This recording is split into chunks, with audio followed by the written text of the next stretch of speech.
I started with Pagolid in 2006 as their water resources coordinator, and I've been with them ever since, so over 10 years. As part of my job as a coordinator, I work with and coordinate all their lake monitoring programs, stream monitoring. We've done shoreline restoration projects, monitoring for aquatic invasive species and zebra mussels, prevention projects for invasive species, and monitoring the plants, pretty much everything that goes into the water quality of the lake.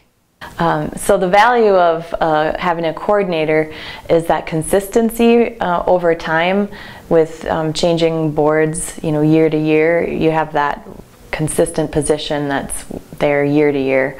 Also, there's the support of a whole company of R&B Environmental Laboratories behind the position, and we have biologists and experts in water quality, invasive species, plants, and we work with other groups around the state as well, so we have that state and national knowledge of biology, and we're able to help Pagolid stay ahead of new and emerging issues and deal with them in the context of other problems statewide. And deal with them in the context of problems statewide.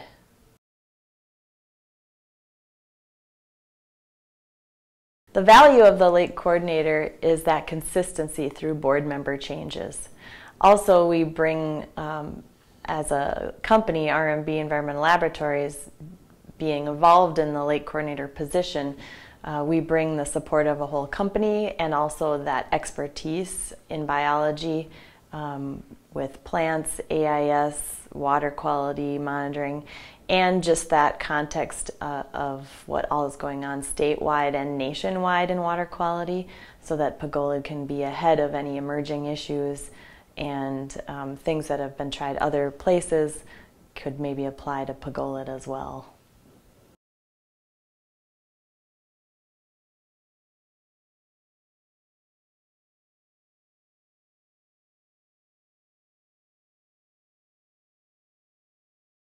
What's been most rewarding for me is just working with the different board members over time. They've been really lucky to have people that are so passionate and committed to the lake, and so it makes my work easier because we work together really well and just get good projects done. Pagolid has many accomplishments, including the water quality monitoring program, so we monitor the lake every year, and also the inlets that are flowing water into the lake and the outlet of the lake. We also monitor plant populations, look for aquatic invasive species. So we try and manage any current invasive species and also look out for any future invasive species. We've worked with landowners on restoration projects of their shoreline in areas that are having erosion problems. And more recently, in the last 2 years, we've implemented a tree planting program where we're helping residents plant additional trees around the shoreline of the lakes.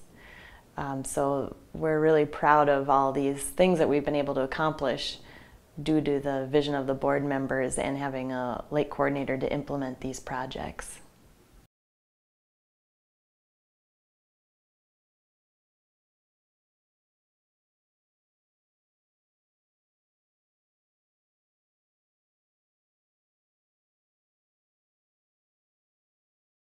One of the projects I'm most proud of is the Fish Lake Dam modification project that is currently going on.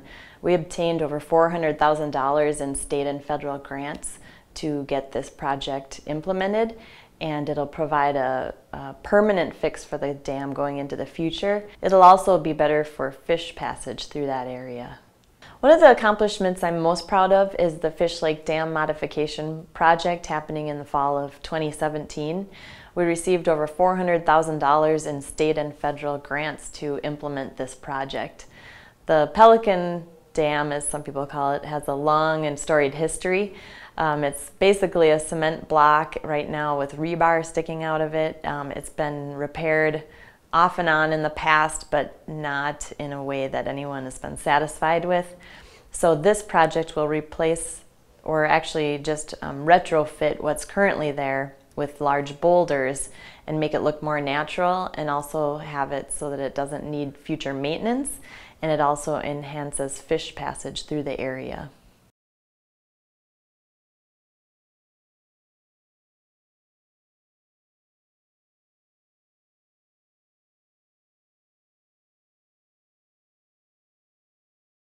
Another project that has had significance to a greater area than just the lake is the zebra mussel veliger monitoring we've been doing ever since the lake was infested with zebra mussels.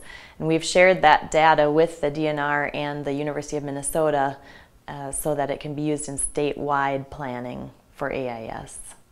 My future advice to Pagolid would be to keep remaining active as an organization, recruiting new board members, and continuing all the wonderful programs that we're currently implementing.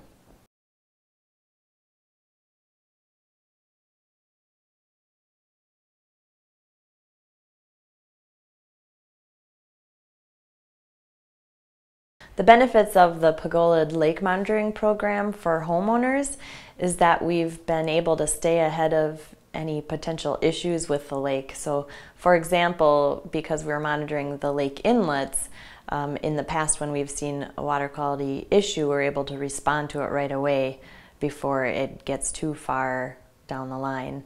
Also with curly-leaf pondweed, an invasive plant, we've been treating that chemically with a herbicide, and it used to choke out certain areas of the lake, and now that's pretty much under control. From monitoring zebra mussels, we've found that they peak right around 4th of July time, and that's a really busy time on the lake, so that's when we need to increase boat inspections and other prevention to not spread those to other lakes, and also to prevent any new AIS from getting into Pelican Lake.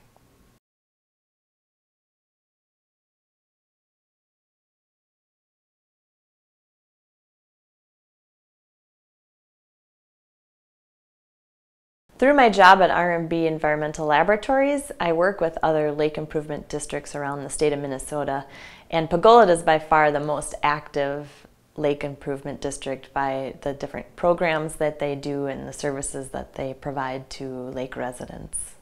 Pagolid is striving to maintain and improve Pelican Lake for residents, visitors, and future generations.